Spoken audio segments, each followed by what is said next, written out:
just imagine this: if you were working, as all normal people in the world, if you're working on a 9 to 5 job, so you're working 7, 8, 9 hours a day, depending on where you're standard. In my city, in some jobs you work 7 hours a day, in others 8 hours, and even sometimes you work 9 to 10 hours, and so forth. So imagine yourself going to job every single day, and you're working for 7 hours.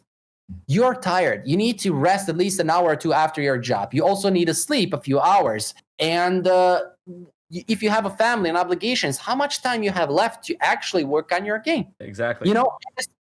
Especially depending on which country you live and which job you do. What if you live in a country where you need at least $1,000 a month to sustain yourself, and yet on your job you earn $500?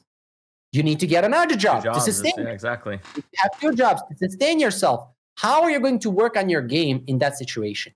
Right, and then on top of that, add the 1 hour of game development you get into it. You're gonna get burnt out just because you're working too much. You're working way too much. You're gonna lose the hobby. You're gonna lose the hobby. Exactly.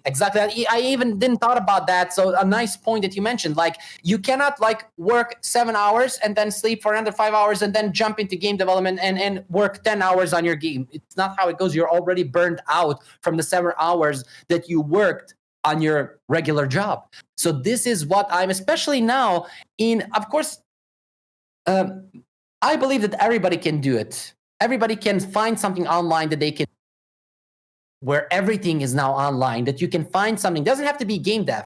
Anything that you can do that can make you passive income so that you can, do what you want to do. But of course, not every person will achieve that. That depends on if you are a working person, if you are disciplined, because all of those things need to go together. If you're not disciplined, if you don't have a regular or normal sleep time and so on and so forth, that all affects that. Yeah. So this is why I talk about a lot of these things.